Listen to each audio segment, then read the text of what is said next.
G'day. Good to see you, beautiful. It's good to be out here.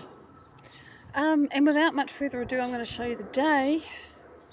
Turn the camera around. There it is. It's very bright and sunny. And there's big clouds and aeroplanes going across the sky. Can't ignore that one. Looks like a big one that's from somewhere overseas. And, well, I mean, the sky's beautiful. And look, the cherry tree is just doing that thing it does when it waves in a gentle breeze, and I really enjoy that. It's just beautiful out here.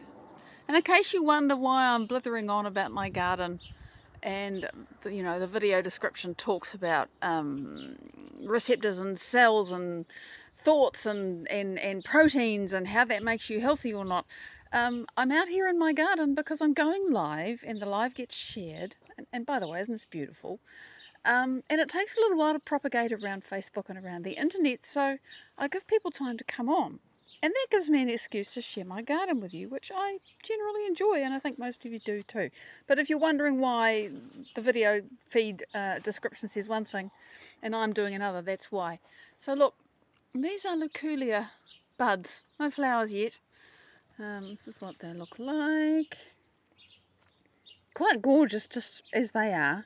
It's a weird thing, and you can see here, there's a thick thing, and you can see obviously I've cut it at the top. You have to do that so it goes sideways, otherwise by now it would be this tall and very leggy, and so I have to keep cutting it down. And I think if I didn't keep cutting it down, it would flower more often, because obviously it has to make these new big stems, and look at how beautiful the red colour is. It has to grow this to then make a flower on it. And if I don't prune it, they keep happening more often, but then it gets leggy, so I'm always choosing. And look, here's something I planted in here, which is now making flowers, and these beautiful coloured leaves. I like the foliage as much, if not more, than the flowers of a plant, because you have the foliage all year long. And look, and there's some of the early pink Japanese anemones. There's a lot of them here. And we're getting into the season where I have to gather our sink washing and our laundry washing water and actually throw it on the garden, because we have water restrictions here, and so I use our grey water to keep my garden growing. This, again, you can see the same thing. See, there's this massive trunk down here, because this is actually, I don't know, 30 years old. But then you see that I cut it and it comes again. So this is just a way to make something that would by now be very tall and leggy and might even have died keep going. So yeah, we're just enjoying. Look at these. I mean, look at the light on the leaves.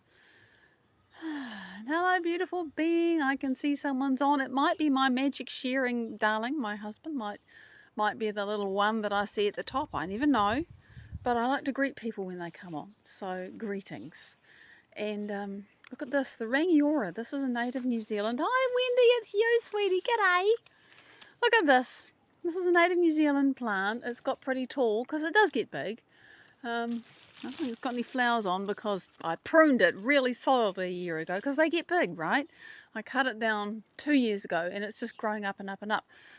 These leaves make a really nice tea, and it's got all these medicinal healing properties, and the indigenous New Zealand people, Maori, use it for many things. And if you have toothache, you roll one up and put it in, like if you had a tooth pulled and it's sore, you roll one of these leaves up, chew on it and stick it in the socket, and it's got an analgesic property as well. Painkiller. So it's pretty useful. It makes a really nice tea. So we're just strolling around in the shade. I got to show you the roses, and I got to show you the fuchsias. And there's still a few flowers. I mean, it's getting past, it's getting to the time when everything dries out. But look at the fuchsia. I love this plant. I actually took a cutting. I liked this because it had this white pinky thing and then the bright fuchsia in the middle. And I liked it so much, it was really elegant, that I took a cutting years ago, and I struck the cutting. And I nearly killed it by accident by standing on it, but it came from the ground, and it's pretty happy here, so away it goes.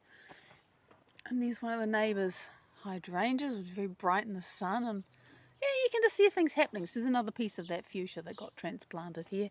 This rose is kind of finished. Need to prune it down. Here's Compassion, which you saw a couple of mornings ago, and everybody really enjoyed that, and so did I. It's so beautiful. I love these perfect little buds. There is just nothing missing from one of those, and this cluster of flowers.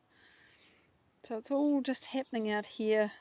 It's very much summer, and hopefully, I mean, look at that. Isn't it fabulous? That bright orange red in the foliage. It's just glorious, and I need to show you what's inside. Isn't that wonderful? It's not actually yellow. The camera is registering when the sun hits it as yellow. It's actually a slightly more orange centre, and the outside is that bright, bright vermilion red. It's just glorious. I love this thing. So the white meadow rose is just about finished, and the iceberg rose is just about finished, and Lotus Lake is still going. And there's the garden. It's bright and sunny. The coriander's mostly turned into seeds now. I'm going to pull most of this out. That's me. Let's turn around and go inside, because I've got stuff to tell you. Hello, beautiful being. I can see a number 2 up there, so I know you're out there. Doesn't always tell me who you are. It doesn't matter, but I love to know that you've joined in, and I appreciate your attention and your energy, because where you place your attention is where you place your energy. Whoops. And so I appreciate that. So let me just file my keys, file my hat, and sit down and tell you what I've been doing this morning. Because that's what it's all about, this project, the God of Me project, which is literally about what I've learned about being my own boss, and that means being able to manage my thoughts and my feelings, because they ultimately affect my physical health and everything that happens in my life, which was a bit of a shock when I realised that. But you know, it's empowering when you realise, oh, what I think really does matter. And it literally matters, because our thoughts literally turn into matter. And this is something I didn't understand. You know, people say, oh, mind over matter, it's just all sort of bullshit, or you've got to think really hard. But what I didn't understand, and what made so much sense to me when I did understand it, is understanding this chain reaction that I've been explaining as I've been writing about it. Because I'm writing content, I'm writing words for a website, and if you see the other posts, there are some characters and some stories that I want to illustrate in the words, and you'll see that I'm getting my husband to draw some pictures, and we're trying to just work out a basic thing of how characters might look in God of Me. And when you suddenly think, well, I've got a website and I want it to have people on it, and how they're going to look, it's actually really hard to figure it out. So you've got to start somewhere, so that's what we're doing. But today my notes are about what I wrote about. And last week I spent a lot of time writing about recepticides. And I wrote this whole story about a ship that's in space. And actually, there's a whole fleet of them. There's many ships all in space together. Oh, beautiful being, it's lovely to see you on. And then there are all these shuttlecraft buzzing around it. You know, like if you have a candle with moths around it, or a piece of rotten meat with flies. It's like there's a cloud of things sort of floating around this thing. And there are docking sites on the outside of the ship, and some of the shuttles go in and go out, and some of them are just hovering around, some of them just fly on by. It's you, Alicia, hello! So I wrote this story, and it's all to explain what happens on a cellular level. Hi, Lisa! When we think a thought, and the thought has a frequency, and the frequency is what decides what neurotransmitters make the cell jump, our thought has to get from neuron to neuron. And depending on what thought it is, you get neurotransmitters to move it from neuron to neuron. And depending on what frequency the thought is, you get different kinds of neurotransmitters, which is like, oh yeah, okay, cool, that's interesting. Different kinds of neurotransmitters. But then what happens is the neurotransmitters, apart from moving thought from neuron A to neuron B, to neuron C, D, E, and F, and at the same time, like a massive WhatsApp group, you can have thousands and thousands of neurons, and they're all hooked up together. So it's not like just one goes from here to here to here to here. It's more like watching something go, boing, and it goes out in all these different directions, like the massive, was it the poplar forests, the aspen forests? There's one tree, but actually they're all connected. It's more like that inside our brain when we think a thought. It just goes all over the place. And depending upon the frequency of the thought that we think, the different neurotransmitters are released to help the thought get across the synapse to the nearest neuron. But the other thing that those neurotransmitters do is that they send that somehow, and I haven't actually worked this out because I'm not a neuroscientist, but that signal, the neurotransmitters, somehow there is a connection between the neurotransmitters that cross our synaptic space and our chemical brain and our hypothalamus and our pituitary gland. And the pituitary gland is called the master gland because it releases a whole lot of things, chemical messengers that go to the body and tell our endocrine systems to work, and a lot of things in our body get run from the pituitary. But actually, the pituitary takes its order from the hypothalamus, and the hypothalamus actually gets its order from our thoughts, because the thoughts make the neurotransmitters because of the frequency, and the neurotransmitters tell the hypothalamus and the pituitary what peptides to make. And so last week I talked about what are peptides. And they are like the shuttles that go around they take messages between cells or between the brain and the body. They're messaging molecules. And a lot of the peptides that happen in our body go from our brain to our body, and they are literally the molecules of our emotions. And that is a term that was coined by Candace Pert, who actually discovered peptides. So, long story, I need to read her book again. It's called The Molecules of Emotion, because she figured them out. So, thought, frequency, neurotransmitter, peptides. And the peptides signal the body. So peptides then have to dock into a receptor on your cell, which is like a docking port on the spaceship, right? And the docking ports are very specific. So you can have 500 different kinds of shuttles, peptides, floating around in the bloodstream around your cell, but only one peptide, hi Mike, one peptide is going to fit inside each kind of receptor. So one docking port can only take one kind of shuttle. It's called receptor specificity, big words. So explaining all of that with this analogy with the spaceship and the docking ports and the shuttles, and the fact that when a shuttle goes into a docking port, so a peptide docks in a receptor, the receptor has to open its doors, it has to let the shuttle in, and then when the shuttle goes in, the whole receptor changes shape. You know, we send these peptides, we have this thought, it ends up as matter, peptides in our blood, that then goes to the receptor, gets picked up by the scanner, and the receptors have scanners. And they scan for matching peptides that will make them wake up and do stuff. And when they make a match, they actually help the peptide to come to the receptor, like the scanner in the docking port puts out a tractor beam. Says, okay, come on in. And the peptide comes into the cell, into the receptor, I beg your pardon, and the receptor changes shape just to let it in, and it changes shape so perfectly. It's like the receptor and the peptide become the same thing. It's like, if you look in space stories, you have a ship and it docks into a larger ship, and you need an airlock, and you need to wear spacesuits and everything else. You don't need any of that. This is like one thing. The fit is that perfect. But the receptor has to change shape to do that.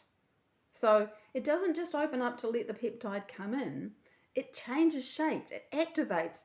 And it's like if you're inside that docking port on the ship. See, I'm going between the two stories because it helps to illustrate. There's all this machinery that's built into the walls of the docking port. And when the shuttle, the peptide, comes in to the docking port, the receptor, all that machinery wakes up and it goes into action, and it maintains things and it makes stuff go. And what happens, what's most important, is that the crew gets out of the shuttle, walks straight into the big ship, because it's like it's one now. They're all perfectly connected and lined up.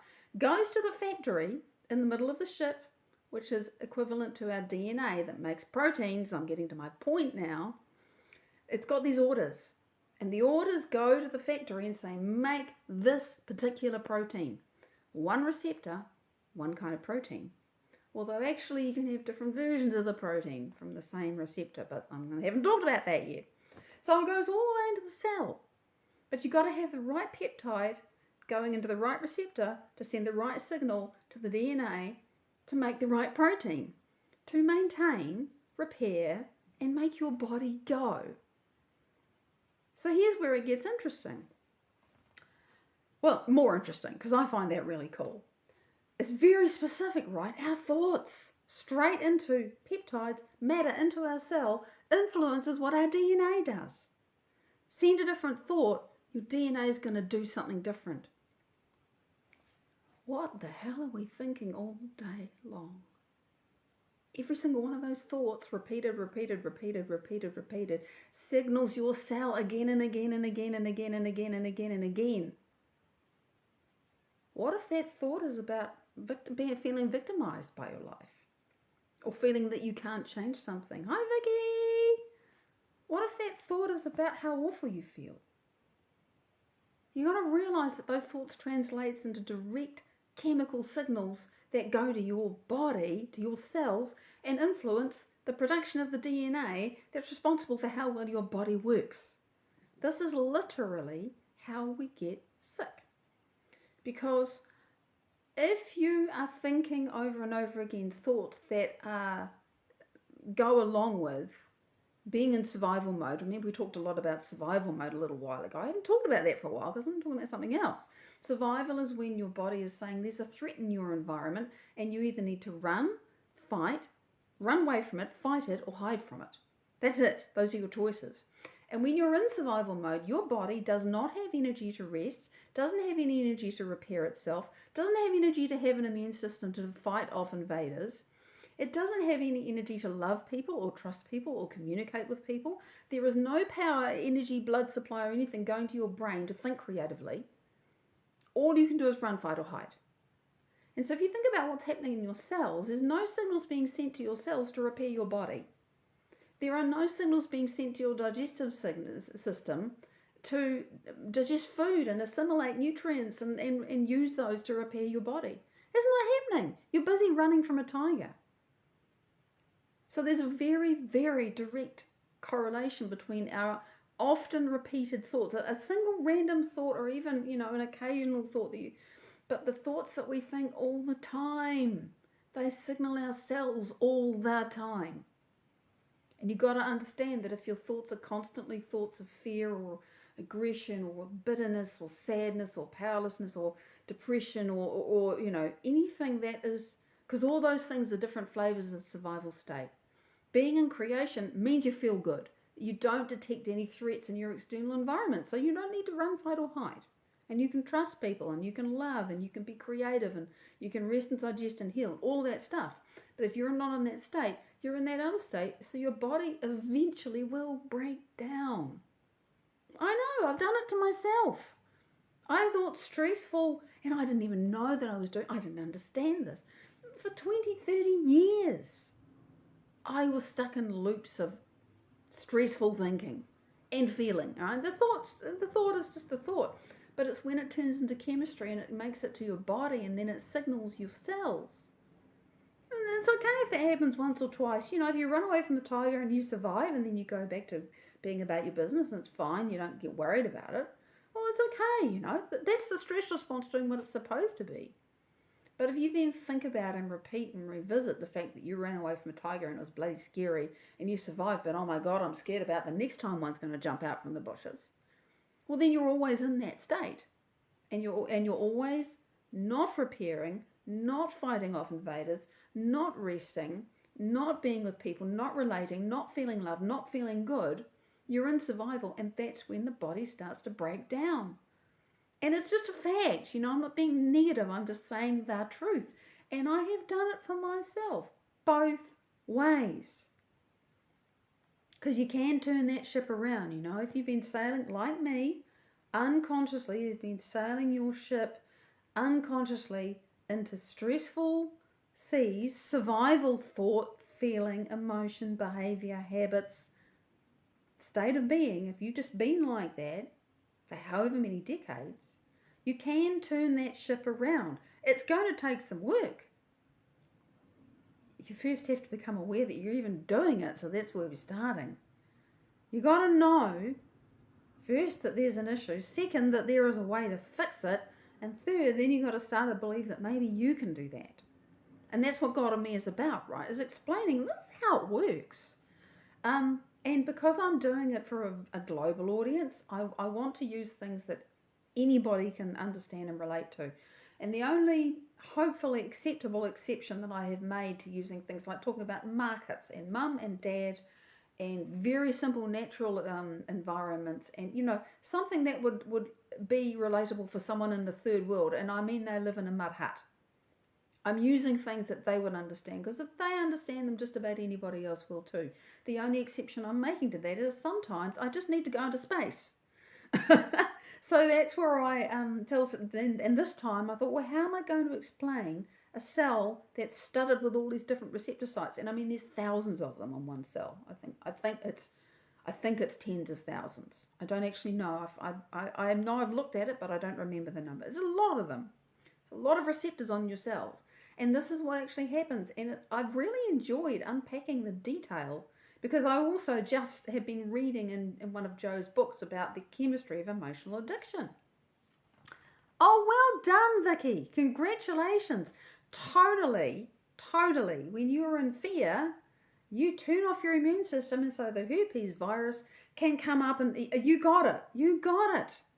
And so then the game becomes, oh gee, I understand that my thoughts have a frequency which means that neurotransmitters are chosen to jump the synapse in my brain to get that thought through my brain, and those neurotransmitters are going to get my chemical brain to whip up a batch of peptides. And by the way, it's not just one peptide. It can be, I tried to get an idea again from a quick search, because I don't want to become a biochemist. But I sort of thought, well, one thought or one experience that we have, it could trigger, I don't know. I just looked up depression, and there was this list, and it was one paper. It was just this list of neuropeptides that they said, oh, these are associated with depression and with anxiety. And they'd had a little graphic about which ones were elevated and which ones were depressed, and And there was like sort of 8 or 10, and I thought, well, okay, so let's say that a particular state of being, a particular habitual way of being, you're constantly expressing maybe, I don't know, 6, 8, 10 neuropeptides or peptides. I'm going to keep it simple. There is a difference, but I don't want to go there because there's too much detail. Don't want to go there. So let's say 8 peptides. Go with the thought that you're constantly thinking, because it goes thought, frequency, neurotransmitter, peptide. So those peptides are going to go to the same cells, the same receptors over and over and over again, and signal the same gene in your DNA to make the same proteins. And if it's a good protein, it's upregulated, the gene is upregulated to produce a protein that's going to help your body be healthy and strong, whoopee. But if you're signaling your genes to make not so good proteins because you're in stress, well, that's not really what you want. So to turn that ship around, you first have to realize there is a connection between my habitual, most often repeated thoughts and what's going on in my body. And I don't have to understand the detail of the biochemistry. I just have to understand that my thought turns into matter, and that chemical signal goes to my cell and signals my DNA to make a protein. And hang on a minute, my entire body is made up of proteins. And if I'm making the wrong kind of proteins, my body's not going to get what it needs to stay well. Oh geez, I better do something about changing that. And that's actually the point that I'm slowly getting to. There's another piece that I have to explain, and I think I'll do that next week, because it was about sort of 10 to 12. And I finished really hooking this together, because what happened last week was I drafted a lot of it. I didn't write a great deal of new content this week. But this is common. I sort of get a story going, and then the next time I look at it, I shift it around and I make the story flow better, and I fill in gaps. And I filled in gaps because I'd read Joe's book about it, and I thought, oh, I missed that bit when I was reading. I missed that bit. Okay, I need to put that in. So you put those things in, and then you shuffle it around, and you make sure that the story is really clear. And also, you have a situation where you're saying, well, the receptor does this, and then it does this, and then it does this, and you have a sentence with 2 or 3 it's. But the thing is that when you say it does this, and it does this to this, and then it blah, blah, blah, and the it's may be about different things. And see, then I have to really pull the sentence apart. Sometimes it gets split into 2 or 3 pieces, and I may have to be quite repetitive with words that say the receptor does the thing with the peptide, and the peptide does the thing with the receptor, because I want it to be very, very clear what I'm talking about. Because how many times have you read something where it's giving you instructions that says, well, do this with it, and then take it and go to this and do it with it. And you're thinking, what are you talking about? So my language has to be very specific. So I unpicked a lot of that today. So I pretty much at about 10 to 12, I got to the part where I finally get to explain about proteins, and the bit that I've rabbited on with you about now, about how the thought leads to a protein. I actually am a bit ahead of myself because I'm going to unpack that properly next week. But this is where, after I've explained proteins, then the story that I already wrote about how, except I've got to rewrite it because I've written a story about how you have a marketplace and you have some stall owners and they got a stall and, they're serving food and their food is popular, so there's a queue of customers come to get the food. But what happens if there's so much demand for the food, because this is a bit like a peptide coming to a cell to do something, right? But I'm going to rewrite this using the spaceship because I just told the story. I hadn't told that story when I wrote this thing about the market. What happens if there's too many customers and the stallholder can't keep up? Well, first, the stallholder might get an assistant. Okay, let's have more receptors for the same peptide, because the cell can change its morphology when it divides and makes daughter cells. And so the cell changes, and now you've got more of those receptor sites, but you actually need more of that thing that's become common. It's got to keep coming now. Otherwise, that assistant is sitting there, cooling their heels, saying, "Give me something to do, give me something to do." And this is the chemistry, this is the structure. Hi, Robin. This is what happens with emotional addiction. This is how we get stuck in the loop of the very fearful or angry or scared or sad or whatever it is, thoughts that we have that are making our bodies sick or that are keeping us in survival so much that we make crappy decisions, or we can't have a relationship because we're so scared of anything, because we can't trust because we're in survival, So it all gets really cool when you understand that this is the underlying mechanism. This is how we get stuck. And I'm really enjoying explaining it. And I spent such a lot of time rambling around in the garden. What else that I talked a little bit. It was so nice out there. So let me just make sure. Yep, so I sub-edited the receptor site story. Hi, Bernadette. Great to see you, honey. And connecting the dots. So what I did also is, when you have a graph and it's a pretty graph, but you think, what does it mean? So I actually said, okay, so I've told the story. I haven't mentioned a word about biochemistry, but I've told you a story that explains what receptors do. And I bet you already figured it out, but in case you didn't, the ship is the cell. The shuttles are the peptides. The docking stations, the docking ports, I beg your pardon, are the receptors. And when when a shuttle goes into a docking station, it opens up, it changes shape, and then there's all this machinery on the wall that gets... So just to translate the thing, to say, this is what the story means in terms of our cell, to illustrate it.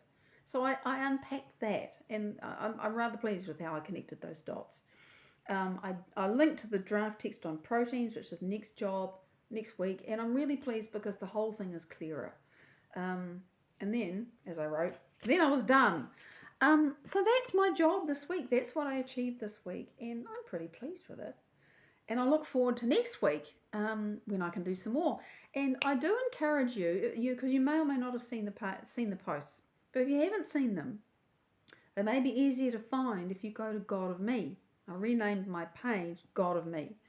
And if you go to my God of Me page, I am also posting the visual character development posts, because my husband is drawing characters.